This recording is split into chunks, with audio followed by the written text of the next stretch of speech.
K digital news channel ದ್ವಾರ ಈ ವಾರ ಅತ್ಯಂತ ಪ್ರಮುಖವಾದ ಬದಲಾವಣೆಗಳು, ಅಭಿವೃದ್ಧಿಗಳು ಶಿಕ್ಷಣ ಕ್ಷೇತ್ರದಲ್ಲಿ ಆಗ್ತಾಯಿದೆ. ಇದರ ಮಾಹಿತಿಯನ್ನು ಯಲಹಂಕದ KS ವಿಜಯಕುಮಾರ್ ಆದ ನಾನು ನಿಮ್ಮೊಂದಿಗೆ ಹಂಚಿಕೊಳ್ಳುತ್ತೇನೆ. ಉತ್ತಮ ಸಮಾಜ ನಿರ್ಮಾಣಕ್ಕಾಗಿ ಈ ಒಂದು ಕಾರ್ಯಕ್ರಮ ಶೈಕ್ಷಣಿಕ ಮಾರ್ಗದರ್ಶಿ, ಪ್ರಾಥಮಿಕ ಶಾಲೆಯಿಂದ ಹಿಡಿದು ಪದವಿ ಶಾಲೆಯ ತನಕ ಏನೇನು ಬದಲಾವಣೆಗಳ ಅಭಿವೃದ್ಧಿಗೆ ಸರ್ಕಾರ ಹಲವಾರು ಯೋಜನೆಗಳನ್ನು ಹಮ್ಮಿಕೊಂಡಿದೆ. ಇದರ ಮಾಹಿತಿಯನ್ನು ಕೊಡಲು ನಿಮ್ಮ ಮುಂದೆ ಬಂದಿರುತ್ತೇನೆ. ಮೊಟ್ಟ ಮೊದಲನೇದಾಗಿ ನಮ್ಮ ಎಲ್ಲ ಮಾಧ್ಯಮ ಮಿತ್ರರಿಗೆ ಒಂದು ಸಂತೋಷದ ಸುದ್ದಿ.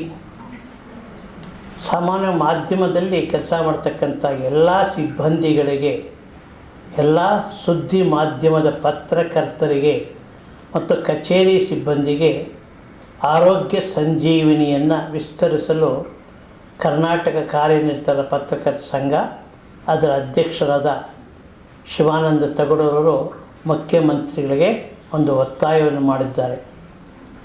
ಈ ಒಂದು ಆರೋಗ್ಯ ಸಂಜೀವಿನಿ ಯೋಜನೆ ಕೇವಲ ಮೀಡಿಯಾ ಲಿಸ್ಟೊಳಗಿರೋರಿಗೆ ಇತ್ತು. ಇದರ ಕಠಿಣ ಷರತ್ತುಗಳು ಇದೆ ಈಗಲೂ ಕೂಡ. ಈ ಕಠಿಣ ಷರತ್ತುಗಳನ್ನು ಪೂರೈಸೋದಕ್ಕೆ ಕಷ್ಟ. ಆದ್ದರಿಂದ ಸುದ್ದಿ ಮಾಧ್ಯಮದ ಎಲ್ಲ ಪತ್ರಕರ್ತರಿಗೆ ಮತ್ತು ಕಚೇರಿ ಸಿಬ್ಬಂದಿಗೆ ಆರೋಗ್ಯ ಸಂಜೀವಿನಿ ವಿಸ್ತಾರ ಮಾಡಬೇಕು ಎಂಬ ಒತ್ತಾಯವನ್ನು ಸರ್ಕಾರದ ಮುಂದೆ ಇಟ್ಟಿದ್ದಾರೆ. ಶೀಘ್ರದಲ್ಲಿಯೇ ಅದು ಅನುಷ್ಠಾನಕ್ಕೆ ಬರಲಿದೆ. ಎಲ್ಲರಿಗೂ ಇದು ಸಂತೋಷ, ಯಾಕೆಂದರೆ ಹಲವಾರು ಬೇಡಿಕೆ ಇದೆ. ಈ ಒಂದು ಆರೋಗ್ಯ ಸಂಜೀವಿನಿ ಆ ಕುಟುಂಬದವರಿಗೆ, ಆ ಕುಟುಂಬದ ಪತ್ರಕರ್ತರಿಗೆ ಒಂದು ನೆಮ್ಮದಿಯ ಬದುಕಿಗೆ, ಆರೋಗ್ಯದ ಜೀವನಕ್ಕೆ ಒಂದು ಪ್ರೇರಣೆಯನ್ನು ನೀಡುತ್ತೆ.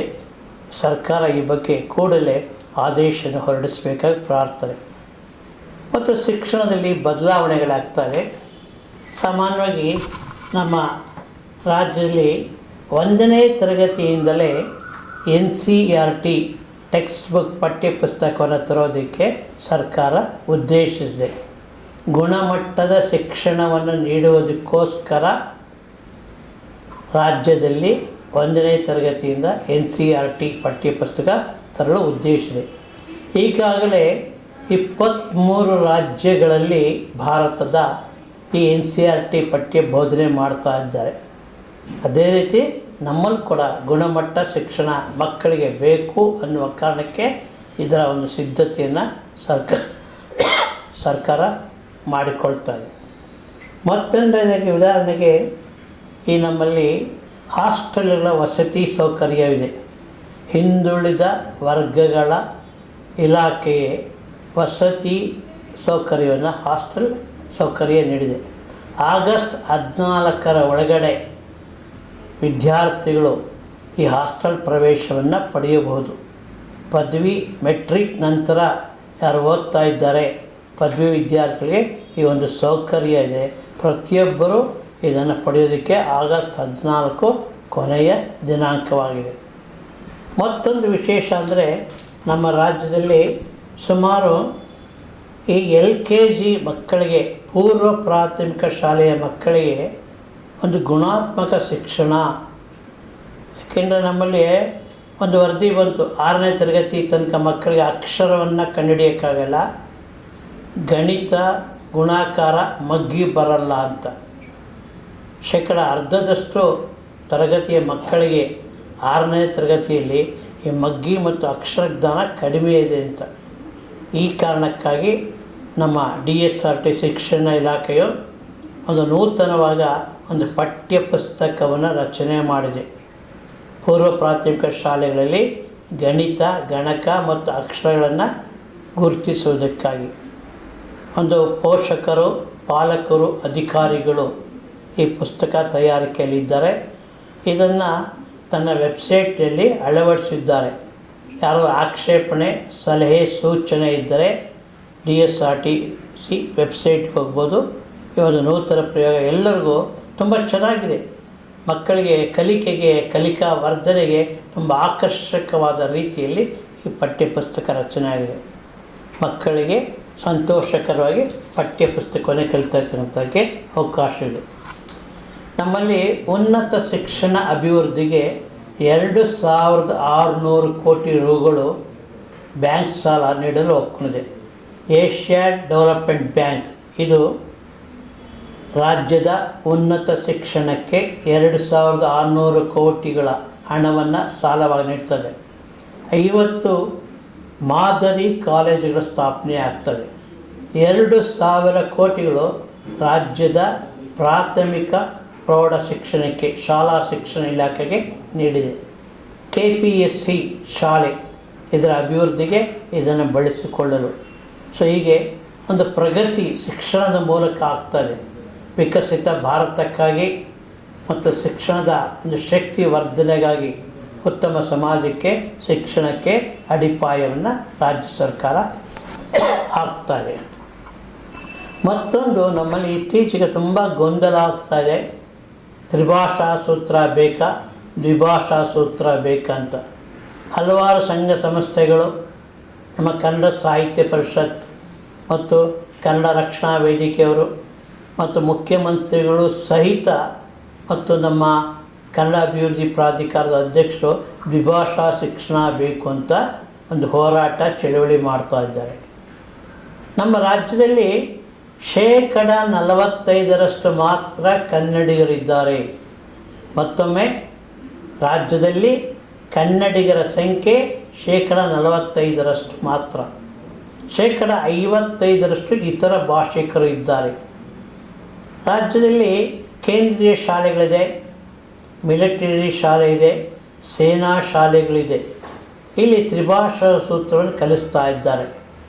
ಆದ್ದರಿಂದ ಮಗು ಈ ಒಂದು ಪ್ರಪಂಚದ ಜಾಗತಿಕ ಮಟ್ಟದಲ್ಲಿ ಸ್ಪರ್ಧಾತ್ಮಕ ಪರೀಕ್ಷೆಗಳಲ್ಲಿ ಉದ್ಯೋಗ ಪಡೆಯೋದ್ರಲ್ಲಿ ಅವರು ಯಶಸ್ವಿ ಆಗ್ತಾಯಿದ್ದಾರೆ. ಈ ದ್ವಿಭಾಷಾ ಸೂತ್ರ ಬಂದರೆ ನಮ್ಮ ಮಕ್ಕಳಿಗೆ ಹಿಂದಿ ಕಲಿಕೆ ಹೋಗುತ್ತೆ ಮತ್ತು ಅವರ ಆಸಕ್ತಿ ಕಡಿಮೆ ಆಗತ್ತೆ. ಸುಮಾರು 1,40,000 ವಿದ್ಯಾರ್ಥಿಗಳು ನಮ್ಮ ಕರ್ನಾಟಕ ರಾಜ್ಯದಲ್ಲಿ ಹಿಂದಿಯಲ್ಲಿ 10ನೇ ತರಗತಿಯಲ್ಲಿ ಹಿಂದಿಯಲ್ಲಿ ಅನುತ್ತೀರ್ಣರಾಗಿದ್ದಾರೆ. ಇದು ಒಂಥರ ಗಾಬರಿ ಆಗತ್ತೆ. ಒಂದು ಭಾಷೆ, ಆ ಹಿಂದಿ ಶಿಕ್ಷಕರು ಮಕ್ಕಳಿಗೆ ಪಾಠ ಮಾಡಲಿಲ್ವ, ಪೋಷಕರು ಗಮನ ಕೊಡಲಿಲ್ವ, ಮತ್ತು ಆ ಮುಖ್ಯೋಪಾಧ್ಯಾಯರು ಏನು ಮಾಡ್ತಾಯಿದ್ರು ಅಂತ. ಯಾವುದೋ ಎತ್ತಿಗೆ ಜ್ವರ ಬಂದರೆ ಎಮ್ಮೆಗೆ ಬರೆ ಅಂತ ಒಂದು ಗಾದೆ ಇದೆ. ಹಾಗೆ ಈ ಹಿಂದಿ ಶಿಕ್ಷಣವನ್ನೇ ತೆಗೆಯಬೇಕು ಅಂತ ಈ ಸರ್ಕಾರದ ನಿರ್ಧಾರ ಕರಡು ಪ್ರತಿ ಆಗಿದೆ. ಅದನ್ನು ಮುಂದಿನ ವಿಧಾನಸಭೆ ಅಧಿವೇಶನದಲ್ಲಿ ಇಡುವುದಾಗಿ ಅದರ ಪ್ರಸ್ತುತಪಡಿಸುವುದಾಗಿ ಹೇಳಿದೆ. 1961ನೇ ಇಸ್ವಿಯಿಂದ ನಮ್ಮ ರಾಜ್ಯದಲ್ಲಿ ತ್ರಿಭಾಷಾ ಶಿಕ್ಷಣ ಸೂತ್ರ ಜಾರಿಯಲ್ಲಿದೆ. ಸುಮಾರು 15,000 ವಿದ್ಯಾರ್ಥಿಗಳು ಈ ಒಂದು ಹಿಂದಿ ಶಿಕ್ಷಕರು ಈ ಒಂದು ಕೆಲಸ ಮಾಡ್ತಾಯಿದ್ದಾರೆ. ಈ ಶಿಕ್ಷಕರ ಗತಿ, ಅವರ ಕುಟುಂಬದ ಸಮಸ್ಯೆಗಳು ಬಹಳ ಇದೆ. ಆದ್ದರಿಂದ ತ್ರಿಭಾಷಾ ಸೂತ್ರ ಮುಂದುವರಿಸಬೇಕು ಇದನ್ನು ಅಂತ ಈ ಶಿಕ್ಷಕರ ಪರವಾಗಿ ಮತ್ತು ಒಬ್ಬ ಶಿಕ್ಷಕನಾಗಿ ನಾನು ಒಂದು ಒತ್ತಾಯವನ್ನು ಮಾಡ್ತಾಯಿದ್ದೀನಿ. ವಿಧಾನ ಪರಿಷತ್ತಿನ ಉಪಸಭಾಪತಿಗಳಾದ ಶ್ರೀ ಬಸವರಾಜ ಹೊರಟ್ಟಿಯವರು ಕೂಡ ಮಾನ್ಯ ಮುಖ್ಯಮಂತ್ರಿಗಳ ಪತ್ರವನ್ನು ಬರೆದಿದ್ದಾರೆ. ಶಿಕ್ಷಕರ ಸಮಸ್ಯೆ, ಹಿಂದಿ ಶಿಕ್ಷಕರ ಸಮಸ್ಯೆ, ಅದನ್ನು ಬಗೆಹರಿಸಲು ಈ ತ್ರಿಭಾಷಾ ಸೂತ್ರವನ್ನು ಮುಂದುವರಿಸಿ ಅಂತ ಅವರು ಮುಖ್ಯಮಂತ್ರಿಗಳೇ ಒತ್ತಾಯ ಮಾಡಿದ್ದಾರೆ. ಹೀಗೆ ಭಾಷಾ ಶಿಕ್ಷಣದಲ್ಲಿ ಈ ಗೊಂದಲ ಇದೆ. ನಮ್ಮ ಕರ್ನಾಟಕದ ಖಾಸಗಿ ಶಾಲೆಗಳ ಆಡಳಿತ ಮಂಡಳಿ ಒಕ್ಕೂಟವು ಕೂಡ ತ್ರಿಭಾಷಾ ಸೂತ್ರ ರದ್ದಾದರೆ ಕಾನೂನಿನ ಹೋರಾಟ ಮಾಡ್ತೀವಿ ಅಂತ ಸಲ್ಲಿಸಿದ್ದಾರೆ. ಅವರು ಕೂಡ ಮುಖ್ಯಮಂತ್ರಿಗಳು ಮನವಿಯನ್ನು ಕೊಟ್ಟಿದ್ದಾರೆ.